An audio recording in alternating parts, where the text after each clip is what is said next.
ഗാസയിൽ വെടിനിർത്തലിന് നിർത്തലെന്ന് American president Donald ട്രംപിന്റെ പ്രഖ്യാപനം.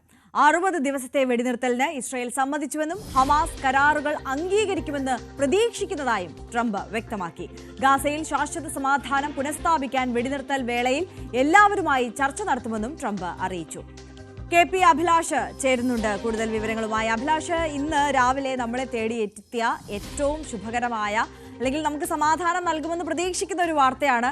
എന്തായാലും ട്രംപ് കൂടുതലൊന്നും ഈ കരാറുമായി ബന്ധപ്പെട്ട് വെളിപ്പെടുത്തിയിട്ടില്ല ഈ ഘട്ടത്തിൽ എന്നാണ് മനസ്സിലാക്കുന്നത്. പക്ഷേ 60 ദിവസത്തെ വെടിനിർത്തൽ കരാറിന് അതിന് ഇസ്രായേൽ സമ്മതം മൂളിയിരിക്കുന്നു.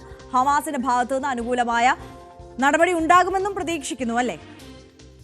2023 ഒക്ടോബറിൽ ആരംഭിച്ച ഇസ്രായേൽ ഗാസ സംഘർഷം അവസാനിക്കുന്നുവെന്ന സൂചനകളാണ് ഇപ്പോൾ പുറത്തുവരുന്നത്. പക്ഷേ അത് സംബന്ധിച്ച് ആര്യ സൂചിപ്പിച്ചതുപോലെ ഹമാസിന്റെ പ്രതികരണം കൂടി വരുമ്പോൾ മാത്രമാണ് ഉറപ്പിക്കാൻ സാധിക്കുകയുള്ളൂ. അമേരിക്കൻ പ്രസിഡന്റ് ഡൊണാൾഡ് ട്രംപ് തന്റെ സോഷ്യൽ മീഡിയ പ്ലാറ്റ്ഫോമിലൂടെയാണ് ഇക്കാര്യം വ്യക്തമാക്കിയിട്ടുള്ളത്. അതായത് തന്റെ പ്രതിനിധികൾ സുദീർഘമായ ചർച്ചയാണ് ഇസ്രായേലുമായി നടത്തിയത്. ഒപ്പം ഈജിപ്തിന്റെയും ഖത്തറിന്റെയും സഹായത്തോടു കൂടിയാണ് ഇത്തരം ചർച്ചകൾ നടന്നത്.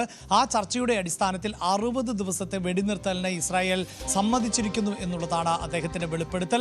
ഒപ്പം ഹമാസ് ഇതിന് അനുകൂലമായ ഒരു തീരുമാനം കൈക്കൊള്ളുമെന്നാണ് പ്രതീക്ഷിക്കുന്നത് എന്നും ഡൊണാൾഡ് ട്രംപ് പറഞ്ഞു വെക്കുന്നുണ്ട്. അങ്ങനെയെങ്കിൽ തീർച്ചയായും നമുക്കറിയാം, ഇറാൻ സംഘർഷം ഉൾപ്പെടെ അവസാനിപ്പിക്കുന്നതിൽ അമേരിക്ക നിർണായകമായ പങ്കുവഹിച്ചിരുന്നു എന്നുള്ള വിവരങ്ങളടക്കം പുറത്തുവന്ന പശ്ചാത്തലത്തിൽ ഒരുപക്ഷെ ബെഞ്ചമിൻ നെതന്യാഹു രാജ്യത്തിനകത്ത് തന്നെ അഴിമതിയുമായി ബന്ധപ്പെട്ട വിചാരണ നടപടികൾ ഉൾപ്പെടെ നേരിടുന്ന ഒരു പശ്ചാത്തലത്തിൽ ഇപ്പോൾ ഈ അമേരിക്കൻ പ്രസിഡന്റ് ഡൊണാൾഡ് ട്രംപിന്റെ ഭാഗത്ത് നിന്നുണ്ടായിട്ടുള്ള പ്രതികരണത്തെ വിശ്വസനീയമായി തന്നെയാണ് കണക്കാക്കേണ്ടത്. അങ്ങനെയെങ്കിൽ വരാൻ പോകുന്ന 60 ദിവസം, ആ 60 ദിവസത്തിനകം മറ്റു ലോകരാജ്യങ്ങളുമായി, പ്രത്യേകിച്ച് അറബ് രാജ്യങ്ങളുമായി അടക്കം ആശയവിനിമയം നടത്തിയ ശേഷം ഇരു രാജ്യങ്ങളും തമ്മിൽ ഒരു ധാരണയിലേക്ക് എത്തുമെന്നും ആ ധാരണയുടെ അടിസ്ഥാനത്തിൽ ശാശ്വതമായ ഒരു സമാധാനം പുലരും എന്ന് വേണം നമുക്ക് പ്രതീക്ഷിക്കാൻ. പക്ഷേ ഇവിടെ ഓർത്തെടുക്കേണ്ടത്, നേരത്തെയും ഇത്തരത്തിൽ അമേരിക്കയുടെ ഭാഗത്ത് നിന്ന് ചില പ്രതികരണങ്ങൾ ഉണ്ടായിരുന്നു. പ്രത്യേകിച്ച് തകർക്കപ്പെട്ട ഗാസയുടെ നിർമ്മാണ പ്രവൃത്തികൾ ഏറ്റെടുക്കുമെന്നും അവിടെ ടൗൺഷിപ്പ് സ്ഥാപിക്കുമെന്നും അമേരിക്ക വ്യക്തമാക്കിയിരുന്നു. പക്ഷേ ഗാസ എന്നത് തങ്ങളുടെ ആഭ്യന്തരമായ വിഷയമാണ് എന്നും അവിടെ ഇടപെടാൻ മറ്റൊരു രാജ്യത്തെയും അനുവദിക്കില്ല എന്നുമായിരുന്നു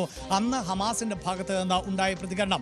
ഇനി അറിയേണ്ടത്, ഇത്രയും നാൾ, അതായത് 2 വർഷത്തോടടുക്കുകയാണ് ഈ പോരാട്ടം എന്നത്. അപ്പോഴും ഹമാസ് ബന്ദികളാക്കി വെച്ചിട്ടുള്ളത് നൂറുകണക്കിന് ഇസ്രായേൽ പൗരന്മാരെയാണ്.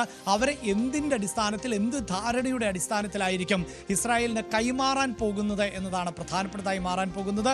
അത്തരം ധാരണകളെ സംബന്ധിച്ച ഒരു സൂചനയും ഇപ്പോൾ ഡൊണാൾഡ് ട്രംപ് നൽകിയിട്ടില്ല. ഈ ധാരണയുമായി ബന്ധപ്പെട്ട എന്തെങ്കിലും പ്രതികരണവും നൽകിയിട്ടില്ല. മറിച്ച് ഈജിപ്തും ഖത്തറും കൂടി മുൻകൈ എടുത്തുകൊണ്ട് ഇത് സംബന്ധിച്ച ഒരു അന്തിമ തീരുമാനത്തിലേക്ക് എത്തും എന്ന പ്രതികരണമാണ് ഡൊണാൾഡ് ട്രംപിന്റെ ഭാഗത്ത് നിന്നുണ്ടായിട്ടുള്ളത്. പക്ഷേ നമുക്കറിയാം, 2 വർഷമായി ഒരു മേഖല ഒന്നടങ്കം സംഘർഷത്തിൽ ആണ്. ആ സംഘർഷം അവസാനിക്കാൻ പോകുന്നു എന്നത് വലിയ പ്രതീക്ഷ നൽകുന്ന ഒന്ന് തന്നെയാണ്. ആര്യ, തീർച്ചയായും KP അഭിലാഷാണ് വിശദാംശങ്ങളുമായി നമുക്കൊപ്പം ചേർന്നു.